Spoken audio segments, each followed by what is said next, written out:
जय हिंद दोस्तों, कैसे हो आप सब। उम्मीद करता हूँ अच्छे होंगे। तो फटाफट आप लोग क्लास पे आ जाइए। आज से जो है शुरू करते हैं। जैसा कि आपको पता है कि आज से जो है डिटेल बैच क्लास शुरू होने वाला था, तो आज से जो है आपकी क्लासेस शुरू हो चुकी हैं। तो आज जो ये हमारा क्लास है, ये हमारा जो है सामान्य ज्ञान यानी जीके का क्लास है। किसके लिए है? नेवी, एसएसआर, डबल ए, हमारे air force, Y group, NDA, coast guard, GD, NDV section 1 के लिए। तो अब यहां से एक चीज मैं आपको बता दूं, क्लास रेगुलर चलेगा। टाइमिंग आपको टेलीग्राम पे मिल जाएगी। वीडियो के डिस्क्रिप्शन में टेलीग्राम चैनल का लिंक है, वहां से आप क्लास का टाइम जाकर के टाइम टेबल देख लीजिएगा। टेलीग्राम पे आपको डेली क्लासेस अटेंड करनी है। देखिए क्या है कि जो ये क्लासेस ली जाती हैं या फिर जो क्लासेस बनती हैं, काफी मेहनत लगता है क्लास बनाने में। यदि आपके जो व्यूज है अच्छे खासे क्लास पे आएंगे तो आपको डेली क्लासेस जो है प्रोवाइड कराई जाएंगी, वरना फिर क्लास मुझे बंद करना पड़ेगा। तो एक चीज देखिए, यहाँ पे जैसा कि मैंने आपको कहा कि डिटेल बैच है ये, तो यहाँ पे डेली आपको प्रत्येक जो आपका सिलेबस है, सिलेबस वाइज आपको एक क्लास का जो है डिटेल पूरा आपको प्रोवाइड कराया जाएगा। लेक्चर होगा, डिटेल लेक्चर। उसके बाद जो अगला क्लास नेक्स्ट डे आएगा, उस पार्टिकुलर चैप्टर का जो आप प्रीवियस डे पे पढ़े रहोगे, उसके जो है हम लोग मल्टीपल चॉइस क्वेश्चन देखेंगे। वो टॉप 10 क्वेश्चन होंगे जो आपके एग्जाम में आ सकते हैं। तो चलिए देर ना करते हुए फटाफट हम लोग जो है क्लास को शुरू करते हैं। वीडियो को लाइक कर दीजिए, चैनल पर नए तो चैनल को सब्सक्राइब कर लीजिए और इसे अपने दोस्तों तक भी शेयर कर दीजिए। चलिए शुरू करते हैं आज के इस धमाका क्लास को। तो आज हम लोग जो है भारतीय मिट्टियों के बारे में पढ़ने वाले हैं। ठीक है, हमारा जो सबसे पहला चैप्टर है जीके का, आप देख सकते हो, यही है भारतीय मिट्टियां। ठीक है, तो चलिए इसके बारे में डिटेल हम लोग शुरू करते हैं। हाँ जी भाई, सबसे पहले तो आप जरा यहाँ पे ध्यान दो कि अनअकैडमी पे टारगेट एनडीए नाम का ये एनडीए सेकंड के लिए कंप्लीट बैच को शुरू हो चुका है, जो कि कब से शुरू हुआ है? 12 मई से। कब तक चलेगा? 30 अगस्त तक। और ध्यान देना कि अनअकैडमी पे जो डिफेंस के टॉप एजुकेटर अवेलेबल हैं ओवर ऑल इंडिया, वो सभी लोग इसमें क्लास ले रहे हैं। तो यदि आप अभी से एनडीए सेकंड के लिए बेहतर से बेहतर तैयारी करना चाहते हो तो भाई सोचो मत, अपने आप को फटाफट अभी अनअकैडमी पे इनरोल करो, प्लस कोर्सेज बाय करो और जाकर के ये बैच कोर्स ज्वाइन कर लो। सच में आप इस बैच कोर्स से निराश बिल्कुल नहीं होगे, क्योंकि आपको भी पता है कि प्रेजेंट में जो है अनअकैडमी इंडिया का नंबर 1 एजुकेशनल प्लेटफॉर्म बन चुका है। ठीक है, जहां पे आपको इंडिया के बेस्ट एजुकेटर देखने को मिलेंगे। और साथ में जो लोग एनडीए 2022 के बारे में सोच रहे हैं, मतलब 1 साल की कंप्लीट तैयारी के बारे में जो लोग सोच रहे हैं, तो उनके लिए भी एक बड़ा मौका है। एनडीए आपके लिए लेके आई है जत्र एनडीए 2022 एक बैच, जो कि आपका टोटल ये कंप्लीट 1 साल का जो है कंप्लीट कोर्स है। तो ये कब से शुरू हो रहा है? ये शुरू हो रहा है आपका 19 मई से, मतलब आज से। ठीक है, तो बिल्कुल तैयार हो जाओ, फटाफट अपने आप को भाई अनअकैडमी पे इनरोल करो, प्लस कोर्सेज बाय करो और जाकर के बैच कोर्स ज्वाइन कर लो, जो आज से शुरू हो चुका है। इसमें आप देख सकते हो जो अनअकैडमी के डिफेंस में सबसे बेस्ट एजुकेटर है ना भाई ओवरऑल इंडिया, वो सभी लोग इसमें क्लास ले रहे हैं। सुमित सर हैं, अनुज सर हैं, अनिश सर हैं, श्याम सर हैं। और जो सबसे बड़ी खुशखबरी आप सभी के लिए, यहाँ पे ध्यान देना, आपके लिए एक मेगा ऑफर चल रहा है, जो कि सिर्फ एनडीए, एयरफोर्स और नेवी के कैंडिडेट के लिए। ध्यान दीजिएगा, ये मेगा ऑफर क्या है, आज ये खत्म हो जाएगा 19 मई को। आज 19 मई है, आज ये लास्ट है। ठीक है, तो आज ये खत्म हो जाएगा। ध्यान देना क्या है, यदि आप 1 साल का प्लस कोर्स का जो है सब्सक्रिप्शन लेते हो, तो आपको उस पर 3 महीने का सब्सक्रिप्शन बिल्कुल फ्री मिलेगा मेरे भाई, बिल्कुल फ्री मिलेगा 3 महीने का सब्सक्रिप्शन। तो सोच क्या रहा हो, जाओ फटाफट जो है 1 साल का आप सब्सक्रिप्शन लो, 3 महीने का सब्सक्रिप्शन फ्री लेके जाओ। मतलब सिर्फ ध्यान देना कि ये आज ही के लिए है, आज लास्ट है। तो आपको कुछ नहीं करना है, वीडियो के डिस्क्रिप्शन में आपको अनअकैडमी ऐप का लिंक मिल जाएगा। फटाफट यहाँ पर अपने फोन में जो है इंस्टॉल कर लो। इंस्टॉलेशन के दौरान जो जब आप अपने आप को उस पर रजिस्टर करोगे, तो रजिस्ट्रेशन के दौरान आपसे रेफरल कोड मांगेगा। आप स्टैंड अप क्लासेस यूज कर लेना, ताकि इन जो टॉप एजुकेटर की जो स्पेशल क्लासेस चलती हैं, वो आप ये रेफरल कोड यूज करने के बाद बिल्कुल फ्री आप कॉस्ट देख पाओगे। और साथ में जब कभी भी आप प्लस कोर्सेज लेते हो, 1 महीने, 3 महीने, 6 महीने या फिर 12 महीने या फिर 24 महीने का, तो आपको अलग से उस पर जो है 10% का एक्स्ट्रा डिस्काउंट मिल जाएगा। तो सोच क्या रहे हो, फटाफट अपने आपको अनअकैडमी पे इनरोल करो और अपनी तैयारी शुरू कर दो। चलो क्लास की तरफ चलते हैं। विज्ञान की जिस शाखा में मिट्टियों का अध्ययन किया जाता है, उसे क्या बोलते हैं? मृदा विज्ञान बोलते हैं। ठीक है, यानी इंग्लिश में बोले तो पेडोलॉजी। तो याद कर लीजिएगा, ये कई बार आपके एग्जाम में पूछा जा चुका है कि मिट्टियों के अध्ययन को क्या बोला जाता है। तो क्या बोलते हैं हम लोग? पेडोलॉजी बोलते हैं। ठीक है, जिसे हम बोल सकते हैं मृदा विज्ञान। ठीक है, अब भारतीय कृषि अनुसंधान परिषद ने क्या किया है? मिट्टियों को टोटल 8 भागों में विभाजित किया है। तो उन टोटल 8 भागों का जो है हम लोग यहाँ पे डिटेल में स्टडी करने वाले हैं, जहां से हमारे एग्जाम में क्वेश्चन बन सकते हैं। तो चलिए यहाँ पे देखिए क्या दिया गया है कि सबसे पहले ये इंपॉर्टेंट चीज नोट कर लीजिएगा कि भारत की सभी मिट्टियों में प्रमुख जो है 3 तत्व की कमी होती है प्रमुखतः। कौन कौन से? ह्यूमस की कमी पाई जाती है, जो भी भारतीय मिट्टियां होती हैं उनमें नाइट्रोजन की कमी पाई जाती है, और साथ में फास्फोरस। ठीक है, ह्यूमस, नाइट्रोजन और फास्फोरस की कमी पाई जाती है। ये चीज नोट कर लीजिएगा तीनों। चलिए नीचे आ जाइए, नीचे देखते हैं। अब शुरुआत करते हैं। जो सबसे पहली मिट्टी है वो है जलोढ़ मिट्टी। ठीक है, इसकी जो मात्रा है ना, ये मैं आपको बता दूं, पूरी जो आपकी भारत की जितनी भी जो है जो क्षेत्रफल है, उस पर 40% जो है इसी का जो फैलाव है, ठीक है। 40% क्षेत्र जो है जलोढ़ मिट्टी का है। तो चलिए इसके बारे में सबसे पहले हम लोग डिटेल देखते हैं क्या दिया गया है। विवरण क्षेत्र में दिया गया है कि उत्तरी विशाल मैदान, पूर्वी तट के डेल्टाओं और नदी घाटियों में यह जो है मिट्टी पाई जाती है। नोट करते हुए चलेगा। अगला दिया गया है क्षेत्रफल, देख लीजिए क्षेत्रफल कहां से, जलोढ़ मिट्टी जो है 1,30,372.90 हेक्टेयर में फैला हुआ है, जो कुल भारत भूमि का लगभग जो है 40% हुआ। एक बार फिर से देख लीजिएगा डिटेल कितना है, 1,03,372.90 हेक्टेयर में फैला हुआ है, जो कि कुल भारत भूमि का लगभग कितना होगा, 40% होगा। मतलब दशमलव में अगर देखें 40%, मतलब अगर हम डेसिमल में देखें तो 39.74% होगा, ठीक है। तो उसके बाद क्या दिया गया, यहाँ पे कुछ इंपॉर्टेंट चीजें देख लीजिएगा। उत्तर भारत के मैदान में सतलज के मैदान से ब्रह्मपुर के मैदान तक फैला हुआ है, ठीक है। और तटीय क्षेत्र में यदि बात करें तो पूर्वी तट पर महानदी, गोदावरी, कृष्णा, कावेरी के डेल्टा क्षेत्र में जो है फैला हुआ है। केरला तथा गुजरात में के जो है कुछ क्षेत्रों में भी ये मिट्टी पाया जाता है। अब यहां देख लीजिएगा प्राकृतिक, मतलब ये कैसे बनता है, तो नदियों द्वारा क्या होता है, वाहित और निरपेक्षित अवसाद से क्या होता है, ये मिट्टी बनती है। यह नदी कछारों में पाई जाती है, इसीलिए इसे क्या हम लोग बोलते हैं, कछारी मिट्टी भी बोलते हैं। जलोढ़ मिट्टी को नोट कर लीजिएगा, जलोढ़ मिट्टी को इसीलिए कछारी मिट्टी भी बोलते हैं। अब प्रकार देख लीजिए, देखिए ये जो है ना, ये स्पेशली कितने प्रकार की पाई जाती है, जलोढ़ मिट्टी स्पेशली 2 प्रकार की होती है। एक होती है खादर और एक होती है बांगर, ठीक है। तो खादर में देखिए क्या कह रहा है कि जो नवीन जलोढ़ होता है, ठीक है, जिसको हम लोग नवीन जलोढ़ भी बोल सकते हैं खादर को, ठीक है।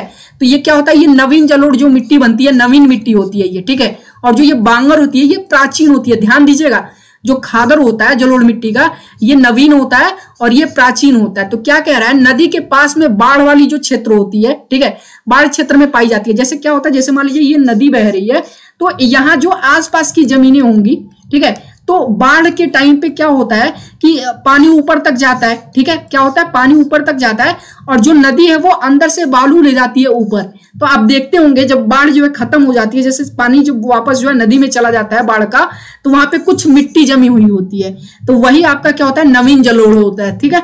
तो इसके बारे में देखिए क्या दिया गया कि इस नदी द्वारा प्रतिवर्ष इसका नवीनीकरण किया जाता है, ठीक है। तो प्रतिवर्ष जब बाढ़ आता है तो भाई हर वर्ष क्या होता है, नवीनीकरण होता है, नई मिट्टी देखने को मिलती है, नई जलोढ़ देखने को मिलती है, ठीक है। और वही बात कर लें, यहाँ पे एक चीज और दिया गया है कि अतः इसे क्या बोलते हैं, नई जलोढ़ भी कहा जाता है।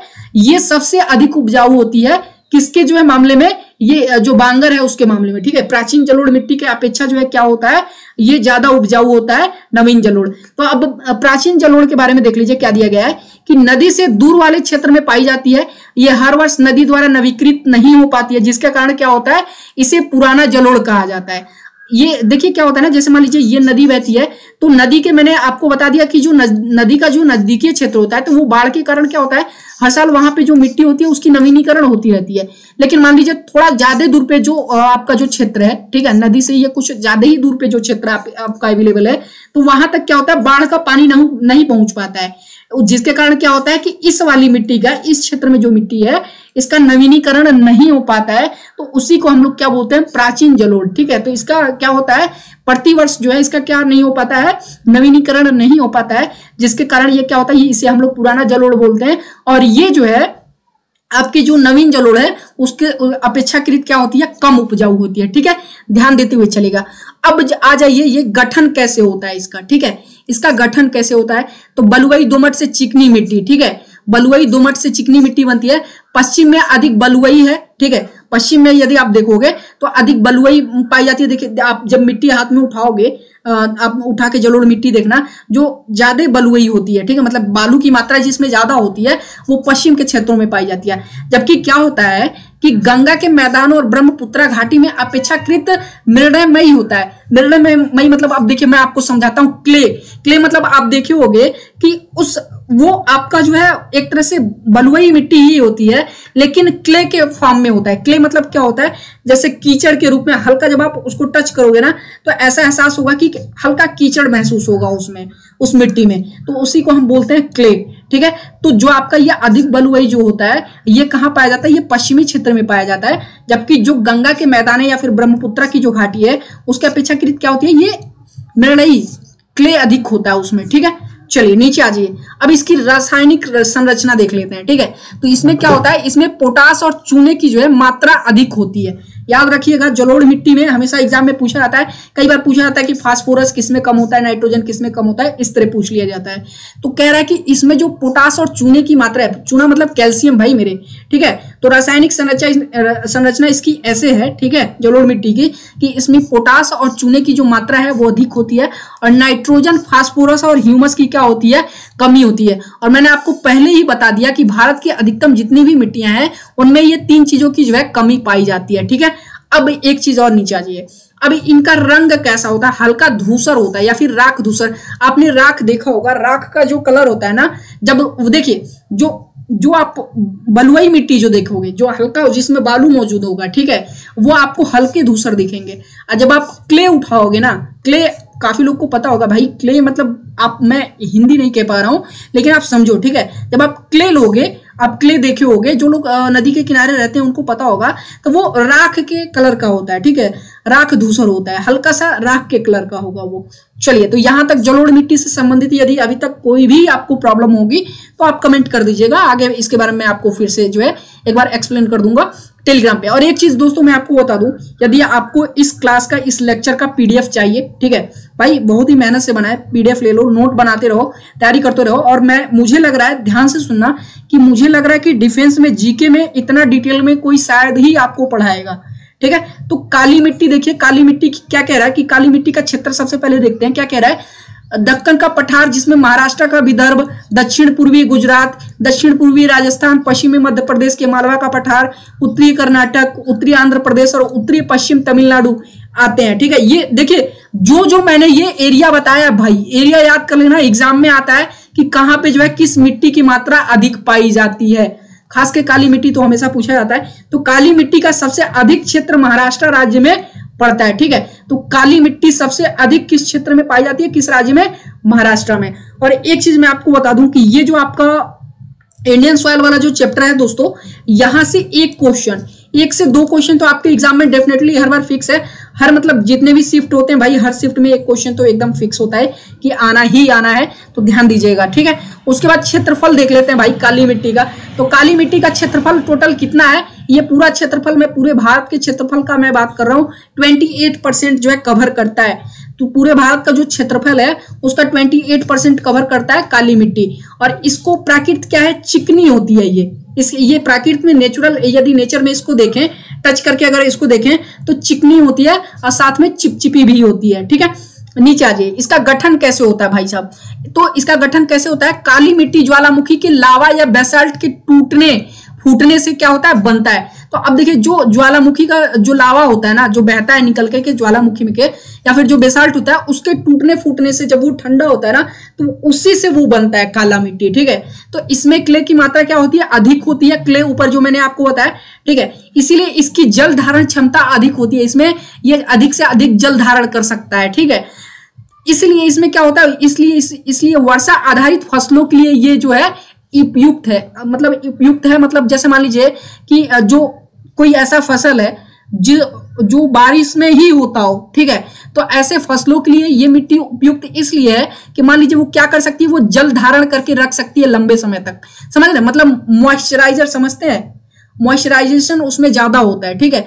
तो जल लंबे समय तक धारण करती है। मान लीजिए आज वर्षा हो गई, ठीक है, और 4 दिन तक अगले वर्षा नहीं हुई और फसल को अगर वर्षा की जरूरत है, तो वो समय समय पे क्या करती है, वो मिट्टी जो है उस फसल को पानी जो जल धारण की रहती है, उसी के सहारे वो मॉइस्चराइजिंग करती रहती है उस फसल को, ठीक है। तो उम्मीद करता हूं ये समझ गए होंगे कि काली मिट्टी का गठन कैसे होता है, ठीक है। चलिए नीचे आ जाइए, उसके बाद आगे दिया गया है कि काली मिट्टी गीली होने पर क्या होती है, फैल जाती है, ठीक है, और सूखने पर सिकुड़ जाती है, जिससे इस मिट्टी में ग्रीष्म काल में बड़ी बड़ी दरारें, जब आप देखते होगे धान वगैरह की जब खेती होती है तो ऐसी बड़ी बड़ी जो है दरारें पड़ जाती हैं ग्रीष्म काल में, ठीक है, जब पानी नहीं मिलता है तो ऐसे। तो ये किस लिए होता है, क्योंकि जब ये गीली काली मिट्टी होती है ना, तो ये गीली होने पर क्या होती है, फैल जाती है और सूखने पे सिकुड़ जाती है, ठीक है, जिसके कारण ग्रीष्म काल में इसमें दरारें पड़ जाती हैं। अतः काली मिट्टी को स्वतः जुताई वाली मिट्टी भी कहते हैं, नोट कर लीजिएगा, एग्जाम में आ सकता है कि किस मिट्टी को जुताई वाली मिट्टी भी कहते हैं। नीचे आ जाइए, रासायनिक संरचना इसका देखते हैं दोस्तों। तो इसमें चूना, लोहा, क्या है, मैग्नीशिया, पोटास और एल्युमिनियम की प्रचुरता मतलब अधिक मात्रा में पाई जाती है। और इसमें नाइट्रोजन, फास्फोरस और ह्यूमस की कमी होती है। भाई वही चीज जो मैंने आपको ऊपर बताया था, यानी ये तीनों क्या है, नाइट्रोजन, फास्फोरस और ह्यूमस, ये जैव पदार्थ हैं और इन्हीं की कमी इसमें पाई जाती है। और किसकी मात्रा इसमें अधिक होती है, चूना यानी कैल्शियम, लोहा, मैग्नीशिया और पोटास की जो है इसमें अधिकता होती है, और साथ में एल्यूमिना का भी। ठीक है, चलिए नीचे आ जाइए, इसका रंग देख लेते हैं, रंग कैसा होता है। तो ये गाढ़े काले से स्लेटी रंग का, वही चीज देखिए, यही मैं कह रहा था, स्लेटी, क्ले भी स्लेटी होता है। क्ले देखिएगा ध्यान से, क्ले भी क्या होता है, स्लेटी होता है। ये गाढ़े काले स्लेटी रंग का होता है। लौह तत्व की अधिकता होती है इसमें। ठीक है, क्या होता है, लौह तत्व इसमें अधिक पाए जाते हैं के कारण ये क्या होता है, इसका रंग काला होता है। ठीक है, लौह तत्व के वजह से। अब इसमें फसल कौन कौन सी उपाय जो है, मतलब इस पे कौन कौन सी फसल की जा सकती है। ठीक है, खेती की जा सकती है, कपास की खेती कर सकते हैं, सोयाबीन की कर सकते हैं, दलहन जैसे मान लीजिए कि सरसों वगैरह की भी खेती यहाँ पे जो है। दलहन मतलब क्या होता है, जिनसे तेल निकले। ठीक है, चलिए उपयुक्त है। नीचे आ जाइए, अन्य नाम देख लेते हैं इसका, ये सबसे इंपॉर्टेंट है। काली मिट्टी का ये जितना भी नाम मैं आपको बता रहा हूं भाई साहब याद कर लीजिएगा।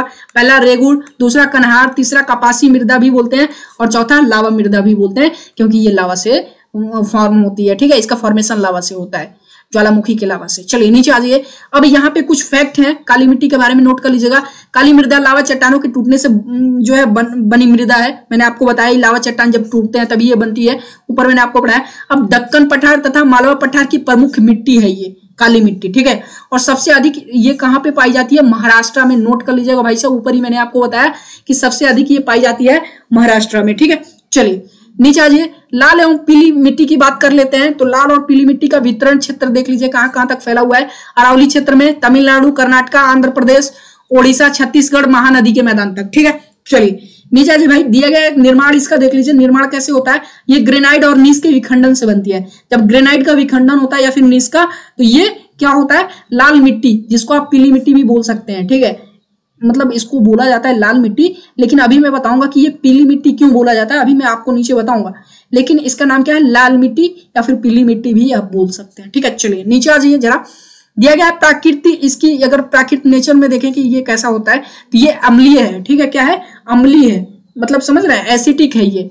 इसलिए चूने का उपयोग इसकी उर्वरता को बढ़ाने के लिए किया जाता है। ठीक है, तो इसकी उर्वरता को जो है बढ़ाने के लिए, इसलिए इसमें क्या किया जाता है, चूने का उपयोग किया जाता है। और चूना भाई साहब क्या होता है, बेसिक होता है, और ये होता है एसिडिक। ठीक है, चलिए नीचे आ जाइए, अब रंग की बात कर लें भाई साहब, तो लोहा ऑक्साइड की उपस्थिति होती है, आयरन ऑक्साइड की उपस्थिति होती है, उसके कारण इसका रंग जो है लाल होता है। जल योजित होने के बाद, जब ये जल सोखता है तो होने के बाद इस मिट्टी का रंग कैसा दिखता है, पीला दिखता है, इसीलिए इसे पीली मिट्टी भी कहते हैं भाई, लाल या पीली मिट्टी आप कह लो। ठीक है, तो लोहा ऑक्साइड की उपस्थिति के कारण इसका रंग जो है लाल होता है। ठीक है, और जल योजित मतलब इसमें जब जल इकट्ठा होता है, ठीक है, तो उसके कारण क्या होता है, इसका रंग जो है पीला दिखने लगता है। नीचे आ जाइए, इस पे फसल कौन कौन सी आप उगा सकते हैं, तो मोटा अनाज जो है इस पर आप उगा सकते हैं, दलहन, तिलहन। ठीक है, और साथ में सिंचाई की सुविधा होने पर यह मिट्टी धान की फसल के लिए भी बेहद उपयुक्त है। ठीक है, तो सिंचाई की सुविधा होने पर यह मिट्टी क्या है, धान की फसल के लिए भी बेहद उपयुक्त है। तो ध्यान दीजिएगा, अब इसके जो है प्रकार के बारे में बात कर लेते हैं।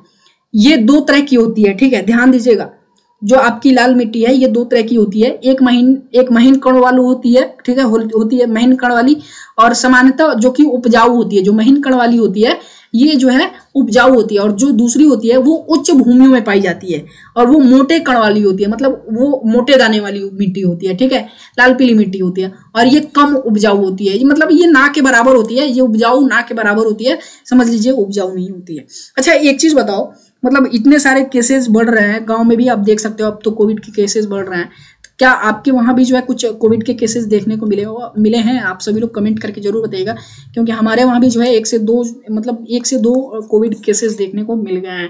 और जहां तक तैयारी की बात है भाई, देखो मैं आपसे कहता हूँ तैयारी आप करते रहो। ठीक है, तैयारी आपकी परफेक्ट चलती रहेगी, फिर आपको कोई नहीं रोक सकता है सिलेक्शन लेने के लिए। आप दरअसल में देखिए आपकी कमी क्या है ना, कि आप सोचते हो मैंने आज फॉर्म भर दिया, ठीक है, और उसके जो है 2 महीने आपको समय दिया जाता है कि आप तैयारी करते रहो, तो आप तैयारी करते नहीं हो। लास्ट का जो 1 महीना बचता है, आप सोचते हो कि भाई मुझे क्या कंटेंट मिल जाए, मतलब कि कौन सा अमृत मैं घोल के पी जाऊं ताकि मैं पास हो जाऊं। तो आप खुद सोचो दोस्त कि ऐसे आप करोगे तो आप पास हो पाओगे? कभी नहीं होगे। तो अब जो लड़का 2 महीने तैयारी किया, जो लड़का 1 महीने तैयारी किया, तो दोनों की तैयारी में कुछ तो डिफरेंस होगा। हमेशा ये 2 नंबर आपसे ज्यादा लेके ही आएगा, ये 2 नंबर आपसे हमेशा ज्यादा लेके आएगा। ठीक है, चलिए नीचे आ जाइए। अगला बात करते हैं लेटेराइट मिट्टी को लेके। किसको? लेटेराइट मिट्टी। ध्यान दीजिएगा, वितरण क्षेत्र देख लीजिए कहां कहां के, ये सबसे इंपॉर्टेंट है भाई। मैंने वितरण क्षेत्र क्यों लिख रखा है? क्योंकि यही जो हमारे एग्जाम के लिए ये सबसे मुख्य पॉइंट है। यही पूछता है कि किस क्षेत्र में जो है, अभी पूछ देता है, 4 ऑप्शन दे देता है कि बताइए काली मिट्टी किस किस क्षेत्र में पाई जाती है, किस क्षेत्र में नहीं पाई जाती है। तो यही चीज जो है देखना होता है आपको। क्या दिया गया है? वितरण क्षेत्र देखिएगा, पूर्वी और पश्चिमी घाट, राजमहल की पहाड़ियां, केरल, कर्नाटका, उड़ीसा के पठारी भाग। भारत में लेटेराइट मिट्टी का सबसे अधिक क्षेत्र केरल में है। ठीक है, तो ये चीज इंपॉर्टेंट है, ये एग्जाम में भी पूछा जा चुका है और बहुत से बच्चे जो है गलती भी कर चुके हैं। कई बार एग्जाम में पूछा गया है कि लेटेराइट मिट्टी जो है सबसे अधिक किस क्षेत्र में पाई जाती है, तो केरल के क्षेत्र, जो इसका मतलब क्षेत्रफल है ना, वो केरल में सबसे अधिक फैला हुआ है लेटेराइट मिट्टी का। चलिए नीचे आ जाइए। नीचे देखते हैं भाई, दिया गया है निर्माण। निर्माण देख लो इसका। निर्माण दिया गया कि उष्ण कटिबंधीय अधिक वर्षा के कारण क्ले बन जाती है। ठीक है, चूना और रेत कण बह जाते हैं तथा लोहे के ऑक्साइड और एल्युमिनियम के यौगिक बचे रहते हैं। तो देखिए क्या होता है कि कभी कभी अधिक गर्मी के कारण जब वर्षा होती है, अधिक वर्षा होती है, तो उसमें क्या होता है, क्ले, जो उसमें क्ले फॉर्म जो होता है उस मिट्टी में चूना और रेत के कण जो होते हैं वो बह जाते हैं। ठीक है, क्या होते हैं? बह जाते हैं। तथा क्या होता है, लोह के ऑक्साइड मतलब आयरन ऑक्साइड और एल्युमिनियम के यौगिक सिर्फ बचे रहते हैं। उच्च तापमान में पनपने वाले जीवाणु द्वारा जो है ह्यूमस को नष्ट कर दिया जाता है। तो उच्च तापमान में जो जीवाणु पनपते हैं वो क्या करते हैं, वो ह्यूमस को नष्ट कर देते हैं। इस मिट्टी में पाए जाने वाले ह्यूमस को जो है नष्ट कर देते हैं। चलिए नीचे आ जाइए। उसके बाद दिया गया प्राकृत देख लीजिए, ये अम्लीय है भाई प्राकृत में। ठीक है, नेचर में ये क्या है, अम्लीय। अम्लीय मतलब एसिटिक है। उसके बाद रासायनिक संरचना की बात कर लें तो लोहे और पोटास की अधिकता होती है इसमें। सबसे अधिक मात्रा किसकी होती है? मैंने ऊपर ही बताया, आयरन ऑक्साइड बचता है। ठीक है, तो आयरन ऑक्साइड और पोटास की सबसे अधिकता होती है। ठीक है, मतलब सबसे अधिक मात्रा में पाया जाता है लेटेराइट मिट्टी में। उसके बाद नाइट्रोजन, फास्फोरस और कैल्शियम, ये 3 चीजें तो मतलब की कमी होती है। ठीक है, नाइट्रोजन, फास्फोरस और कैल्शियम की कमी होती है दोस्त। उसके बाद दिया गया फसल। इस पे कौन सा ज्यादातर कौन सा फसल होता है भाई? जब आप खुद सोचो, ऊपर थोड़ा मैं आपको लेके चलता हूँ। यहाँ पे एक चीज ध्यान दो, ऊपर आ जाओ थोड़ा सा।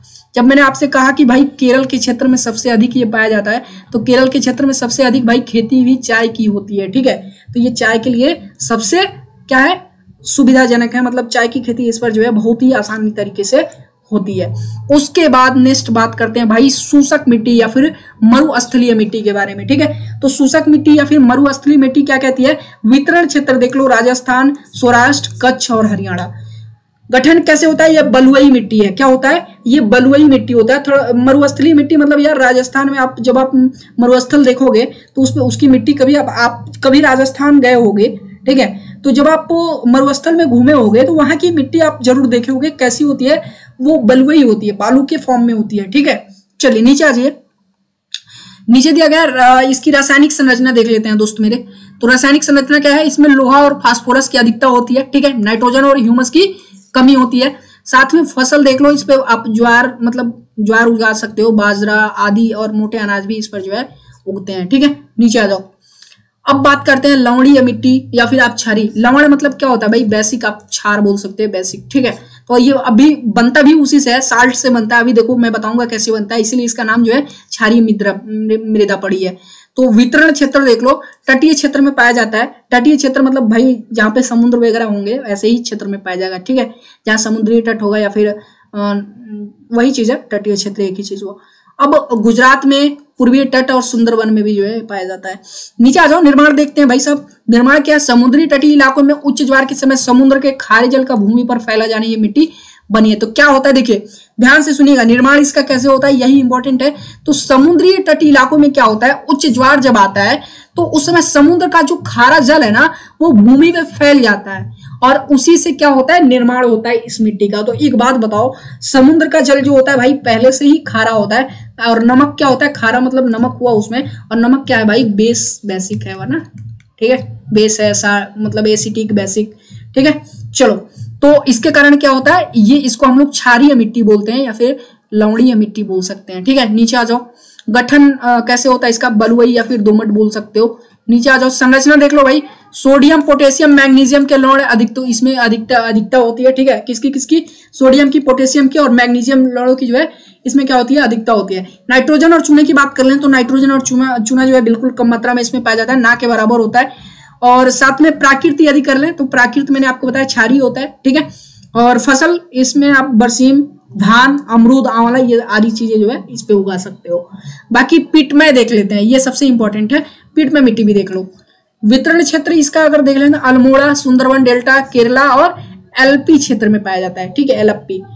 निर्माण इसका देख लो, दलदलीय क्षेत्रों में, जो दलदलीय क्षेत्र आप देखे ही होंगे, तो जो दलदलीय क्षेत्र होते हैं उसमें काफी अधिक मात्रा में जैविक पदार्थ के जमाव के कारण क्या होता है, ये मिट्टी बनती है, ठीक है। तो इसका निर्माण कैसे होता है, पिटमय मिट्टी का ध्यान दीजिएगा, पिटमय मिट्टी का निर्माण कैसे होता है, तो दलदली क्षेत्रों में काफी अधिक मात्रा में जब जैविक पदार्थ जो है जम जाते हैं तो क्या होता है, इस मिट्टी का निर्माण होता है। संरचना की बात करते हैं दोस्त मेरे, संरचना देखना 40 से 50% तक ह्यूमस होता है, ठीक है, इसमें 40 से 50% इसमें क्या होता है, ह्यूमस से पाया जाता है। प्राकृत की बात करते हैं, प्राकृत में ये क्या है, अम्लीय है, क्या है, अम्लीय है, कैसे, ह्यूमिक एसिड होता है, क्या होता है, ह्यूमिक एसिड होता है, कहीं कहीं क्षारीय भी होता है, लेकिन खासकर क्या है, अम्लीय है, ठीक है। तो रंग देख लो, गाढ़ा काला होता है, क्या होता है, गाढ़ा काला इसका रंग होता है। अब जो लास्ट हमारी मिट्टी है ना भाई, ये है आपका, ध्यान से देखना, वन क्षेत्र की या पर्वतीय मिट्टी। तो इसको देखने से पहले अभी एक चीज आप बताओ, यदि अभी तक आपको इतने में कोई दिक्कत हुई हो, ठीक है, कोई भी दिक्कत हुई हो भाई, आप कमेंट करो, कोई भी दिक्कत हुई हो, जो ना समझ में आया हो आप कमेंट करो। अगर नहीं कमेंट यहाँ पे कर पा रहे हो तो वीडियो के डिस्क्रिप्शन में आपको टेलीग्राम चैनल का लिंक मिल जाएगा, वहां पे आपको इस लेक्चर का जो है पीडीएफ भी मिल जाएगा। और साथ में वहां पे आप ग्रुप ज्वाइन करके, जो हमारा टेलीग्राम ग्रुप है स्टैंड अप क्लासेस का, उसे आप ज्वाइन करके अपने जो है क्वेश्चंस भी मुझसे पूछ सकते हो, आपके क्वेश्चंस का जवाब दिया जाएगा। और कल ध्यान देना, इस क्लास का यानी भारतीय मिट्टी का जो है ऑप्शनल क्वेश्चन आपको देखने को मिलेगा, multiple choice question, objective question, कल टॉप 10 जो भी क्वेश्चन होंगे जहां से एग्जाम में क्वेश्चन आ सकते हैं, वो सब कुछ आपको यहाँ पे जो है देखने को मिलेगा अगले क्लास में। तो देख लो भाई, वन क्षेत्र या फिर पर्वतीय मिट्टी, नाम से ही आपको पता चल रहा है कहाँ पाया जाता है, पर्वतीय, मतलब पर्वतीय मिट्टी भाई, पर्वतीय क्षेत्र में और वन क्षेत्र में। तो पर्वतीय मिट्टी कौन सा, जैसे आप कह सकते हो हिमाचल प्रदेश का, ठीक है, या फिर जो वन क्षेत्र है, ठीक है, मिजोरम वगैरह में भी वन है। साथ में वितरण क्षेत्र की बात कर लें, पर्याप्त वर्षा वाले वन क्षेत्र में पाई जाती है, मतलब जहां पे अधिक मात्रा में वर्षा हो, जैसे मेघालय वगैरह में भी अधिक वर्षा होती है, ठीक है।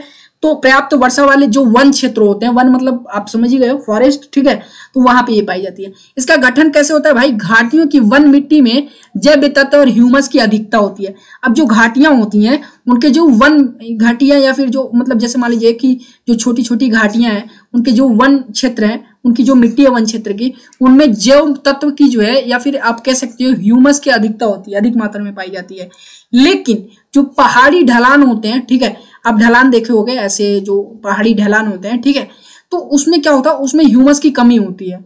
तो यह नई मिट्टी होती है, ठीक है, ये क्या है, एक प्रकार की ये नई मिट्टी है जो निर्माण की प्रक्रिया में अभी, मतलब ज्यादा अधिक मात्रा में नहीं है, जो कि अभी सिर्फ निर्माण की प्रक्रिया में है। तो अब क्या कहा गया भाई, प्राकृत में ये कैसा है, अम्लीय है, ठीक है, क्या है, अम्ल है, ये एसिटिक है, क्षार नहीं है, ठीक है। इसमें एक चीज ध्यान दो, पोटास, फास्फोरस और कैल्शियम की कमी पाई जाती है। साथ में फसल की बात करें तो सेव, चाय, कहवा, मसाले आदि बागवानी फसलों के जो है लिए यही उपयुक्त है, ठीक है। नीचे आ जाओ भाई साहब, क्लास खत्म होती है यहीं पे। अब यहाँ पे आपके लिए एक इंपॉर्टेंट नोट है, सबसे पहले एक चीज ध्यान दो, यदि आपको क्लास पसंद आई हो तो भाई साहब आपसे कुछ भी मैं नहीं मानता हूँ, ठीक है, 1 रुपया भी आपसे नहीं मांगा जाता इस क्लास के लिए। आप क्लास देखो, अपनी तैयारी करो बेहतर से बेहतर, और जिम्मेदारी हमारी है आपकी तैयारी कराने की। बस आपको करना क्या है, बस एक प्यारा सा, यदि क्लास आपको पसंद आया तो एक प्यारा सा वीडियो को लाइक कर दो, और चैनल पर नया तो भाई चैनल को सब्सक्राइब कर लो, क्योंकि ऐसी ही डेली क्लासेस अब आने वाली हैं। आपको साइंस की भी क्लास मिलेगी, करंट अफेयर्स भी मिलेगी, जीके भी मिलेगी। करंट अफेयर्स के लिए मैं आपको बता दूं, करंट अफेयर्स की क्लास आपको इस चैनल पे देखने को नहीं मिलेगी। आपको इस चैनल के जो है होम पेज पे चले जाना, वहां पे आपको एक चैनल देखने को मिलेगा, ऑनलाइन स्टडी हब, ठीक है। हमारे दूसरे चैनल पे आपको करंट अफेयर्स की क्लास डेली देखने को मिलेगी, तो आप उसे भी सब्सक्राइब कर लेना, ठीक है। लेकिन फिलहाल के लिए आपको क्या करना है, वीडियो को लाइक करना है, चैनल को सब्सक्राइब कर लेना इसको, और साथ में इसको अपने दोस्तों तक भी शेयर कर दो। बाकी अभी भी एक बार फिर से कहता हूं, इसका पीडीएफ आपको वीडियो के डिस्क्रिप्शन में टेलीग्राम चैनल का लिंक मिल जाएगा, वहां से जाकर के आप पीडीएफ ले सकते हो, डाउनलोड करके नोट्स बना सकते हो। और साथ में नोट्स जरूर बनाना, ठीक है, नोट्स जरूर बना के चलना, क्वेश्चन भी इंपॉर्टेंट कराऊंगा। और फिर साथ में करना क्या है, कल इस क्लास का जो है आपको ऑब्जेक्टिव क्वेश्चन देखने को मिलेगा, 10, 20, 50 जितने भी क्वेश्चन मुझे मिल जाएंगे, जो इंपॉर्टेंट होंगे आपके एग्जाम के लिए, वो सभी क्वेश्चन मैं आपको करा दूंगा। तो फिलहाल के लिए विदा दीजिए, मिलते हैं फिर एक नए क्लास में। तब तक के लिए धन्यवाद, अपना ध्यान रखिए। और अब कोई भी शिकायत हो भाई, क्लास में कुछ भी ना समझ में आया हो, तो आपको क्या करना है, वीडियो के डिस्क्रिप्शन में एक बार फिर कहता हूँ टेलीग्राम चैनल का लिंक है, वहाँ पे आके आप जो है उस ग्रुप में, टेलीग्राम चैनल का जो हमारा अलग से जो ग्रुप है स्टैंड अप क्लासेस का, उसमें आके क्वेश्चन आप कंप्लेन कर सकते हो। ठीक है, क्वेश्चन कमेंट कर दो, आप बता दो सर ये चीज़ नहीं समझ में आया, एक बार आप एक्सप्लेन कर दो, तो मैं आपको साउंड के माध्यम से एक्सप्लेन कर दूंगा। ठीक है, चलिए फिर मिलते हैं नेक्स्ट वीडियो में, तब तक के लिए धन्यवाद। और जो एयरफोर्स और एनडीए के कैंडिडेट हैं भाई, जो मैंने आपको बताया अनअकैडमी के बारे में, वो आप जा करके ज्वाइन कर लो। चलो धन्यवाद।